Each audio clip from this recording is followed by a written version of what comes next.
Hello student, তোমরা যারা ক্যালকাটা ইউনিভার্সিটির আন্ডারে থার্ড সেমিস্টারের ছাত্রছাত্রী আছো এবং তোমাদের রাষ্ট্রবিজ্ঞান সাবজেক্টে অনার্স আছে, তোমাদের জন্য আজকের ক্লাসটা খুবই গুরুত্বপূর্ণ। আজকের ক্লাসে তোমাদের সিসি 7 পেপার থেকে গুরুত্বপূর্ণ এসএকিউ প্রশ্ন উত্তর নিয়ে আলোচনা করব। দেখে নাও তাহলে এসএকিউ প্রশ্ন উত্তরগুলো। 1 নম্বর প্রশ্ন আছে, আন্তর্জাতিক সম্পর্ক ও আন্তর্জাতিক রাজনীতির মধ্যে প্রধান পার্থক্য কী? অ্যান্সারটা দেখো, আন্তর্জাতিক সম্পর্ক বিষয়টি যেখানে বিভিন্ন রাষ্ট্রের মধ্যে সহযোগিতা ও প্রতিযোগিতা, শত্রুতা ও মিত্রতা, সংঘর্ষ ও সমন্বয় ইত্যাদি বিভিন্ন ধরনের সম্পর্ক নিয়ে আলোচনা করে। আন্তর্জাতিক রাজনীতির বিষয়টি সেখানে মূলত বিভিন্ন রাষ্ট্রের মধ্যে ক্ষমতাকেন্দ্রিক দ্বন্দ্ব, বিবাদ ও প্রতিদ্বন্দ্বিতা নিয়ে আলোচনা করে। পরের প্রশ্ন আছে, আন্তর্জাতিক সম্পর্কের বাস্তববাদী ধারার 4 জন প্রবক্তার নাম। মর্গেনথাউ এবং স্পাইকম্যান, এটা 2 জন প্রবক্তা হবে, ঠিক আছে, 4 জন নয়, মর্গেনথাউ এবং স্পাইকসম্যান। তারপরে দেখো, পরের প্রশ্ন আছে, আদর্শবাদী ধারার 4 জন প্রবক্তার নাম। উডো উইনসল, এন অ্যাঞ্জেল, আলফ্রেড জিরমান এবং কি আছে দেখো, এবং আছে এন এম বাটলার। পরের প্রশ্ন আছে, বহুত্ববাদী ধারার 2 জন প্রবক্তার নাম। রবার্ট কেউহান আর জোসেফ নাই। নেক্সট প্রশ্ন, আন্তর্জাতিক সম্পর্ক বিষয়ে ভাবনা চিন্তা করেছেন এমন 2 জন প্রাচীন লেখকের নাম। এমন 2 জন প্রাচীন লেখকের নাম দেখো, মেনসিয়াস এবং কৌটিল্য। নেক্সট প্রশ্ন, আন্তর্জাতিক সম্পর্ককে আন্তর্জাতিক রাজনীতি থেকে ব্যাপকতর ধারণা বলে মনে করেন এমন 3 জনের নাম। পামার, পারকিন্স আর হচ্ছে হলস্টলি। তারপরে, international politics in the nuclear age গ্রন্থটির লেখক হচ্ছে John Herz. International politics a framework for analysis গ্রন্থটি কে লিখেছেন? হলস্টলি লিখেছেন। তারপরে প্রশ্ন আলোচনা করব, তার আগে যে বিষয়টা বলার আছে যে তোমাদের জন্য অনলাইন কোচিং ক্লাস চলছে। তোমরা কেউ যদি অ্যাডমিশান নিতে চাও এই নম্বরে অ্যাডমিশান নিতে পারো, 9123005218 এই নম্বরে তোমরা যোগাযোগ করে অ্যাডমিশান নিতে পারো। তারপরে দেখো, পরের প্রশ্ন কি আছে, বহুজাতিক সংস্থা বলতে কী বোঝো?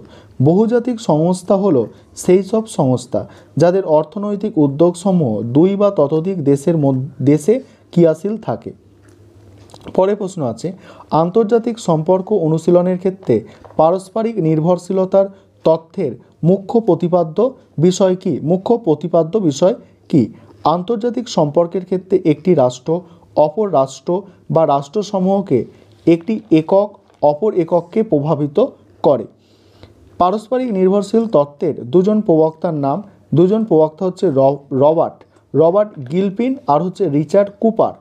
পরের প্রশ্ন আছে, আন্তর্জাতিক সম্পর্কের ক্ষেত্রে নয়া বাস্তববাদ বলতে কী বোঝো? অ্যান্সারটা দেখো, নয়া বাস্তববাদ হলো সেই তত্ত্ব যা মনে করে আন্তর্জাতিক ব্যবস্থা হলো নৈরাজ্যিক, যেখানে রাষ্ট্র ছাড়া অন্যান্য কর্মকর্তারা সক্রিয় ভূমিকা পালন করে চলে। নয়া বাস্তববাদের অন্যতম মুখ্য প্রবক্তার নাম হচ্ছে কেনেথ ওয়ালাজ। খুবই গুরুত্বপূর্ণ প্রশ্ন। মার্ক্সীয় ধারার 2 জন প্রবক্তা, একজন হচ্ছে লেনিন, আরেকজন হচ্ছে দেখো নিকোলাই বুখারিন।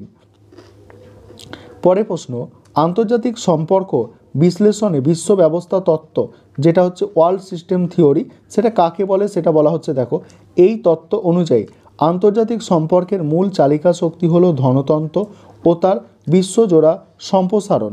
পরের প্রশ্ন, বিশ্ব ব্যবস্থা তত্ত্বের 3 জন প্রবক্তা। ফ্রাঙ্ক ইমানুয়েল ওয়ালস্টাইন আর হচ্ছে রলস প্রবিস। তারপরে, বহুজাতিক সংস্থা কাকে বলে? বহুজাতিক সংস্থা দেখো, জিএম গিলপিন এর মতে যেসব সংস্থার অর্থনৈতিক উদ্যোগসমূহ 2 বা ততোধিক দেশে ক্রিয়াশীল থাকে তাকে বহুজাতিক সংস্থা বলে। 2টি বহুজাতিক সংস্থা, ব্রিটিশ পেট্রোলিয়াম আর হচ্ছে general motors.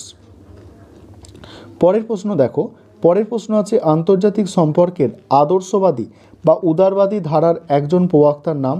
Woodrow Wilson. Next প্রশ্ন, আন্তর্জাতিক সম্পর্কের 2 জন বাস্তববাদী লেখকের নাম। E.H. কার এবং H.J. মর্গেনথাউ। পরের প্রশ্ন, আন্তর্জাতিক সম্পর্কের একজন নয়া বাস্তববাদী লেখকের নাম। কেনেথ ওয়ালাজ। তারপরে প্রশ্ন আছে থিওরি অফ ইন্টারন্যাশনাল পলিটিক্স গ্রন্থটি লেখেন কে? কেনেথ ওয়ালাজ। পরের প্রশ্ন উদারনৈতিক দৃষ্টিভঙ্গির দুটি নীতি উল্লেখ করো। এক হচ্ছে যুদ্ধের পরিবর্তে শান্তি ও সহযোগিতার উপর গুরুত্ব আরোপ।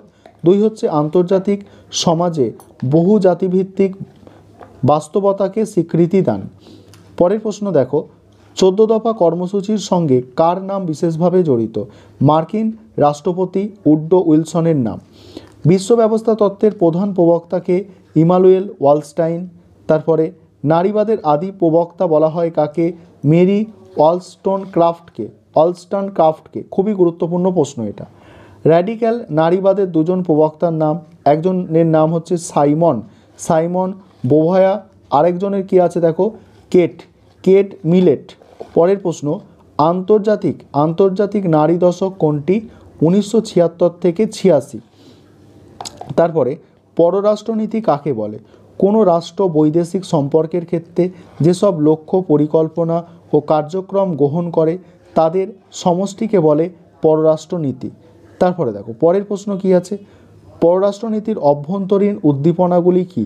ভৌগোলিক অবস্থান, জনসংখ্যা, ইতিহাস, জাতীয় ঐতিহ্য, এইগুলো হচ্ছে পররাষ্ট্রনীতির অভ্যন্তরীণ উপাদান। পররাষ্ট্রনীতির বাহ্যিক উপাদান হচ্ছে বিশ্ব রাজনৈতিক পরিস্থিতি, বিশ্ব জনমত, প্রতিবেশী রাষ্ট্রের ক্রিয়া প্রতিক্রিয়া ইত্যাদি। পরের প্রশ্ন পররাষ্ট্রনীতির মধ্যবর্তী পাল্লার লক্ষ্য কী? সামরিক শক্তির বৃদ্ধি, বিজ্ঞান ও প্রযুক্তিবিদ্যার অগ্রগতি, স্বাধীন আণবিক শক্তি উৎপাদনের সামর্থ্য অর্জন ইত্যাদি। নেক্সট প্রশ্ন পররাষ্ট্রনীতির দূরপাল্লার লক্ষ্য কাকে বলে? দূরপাল্লার লক্ষ্য হলো সেই সব স্বপ্ন ও পরিকল্পনা যেগুলি আন্তর্জাতিক ব্যবস্থাকে পুনর্গঠিত করতে চায়।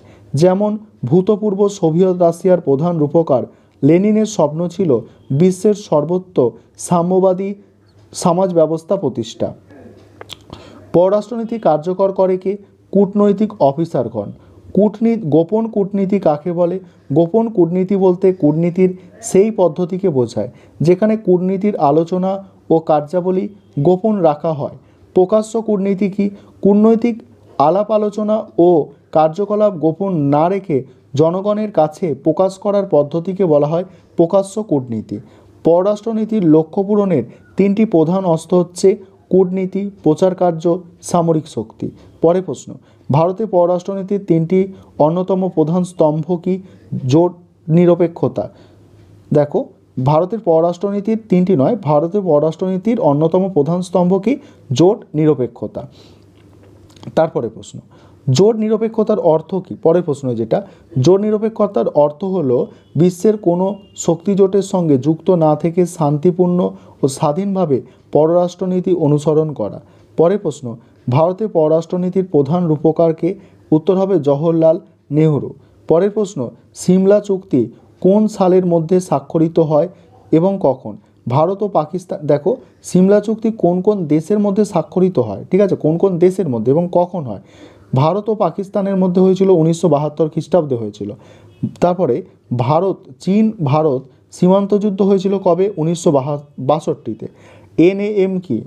এর মানে গোটা কথাটি কি দেখো নন অ্যালাইয়েন মুভমেন্ট বা নির্জোট আন্দোলন।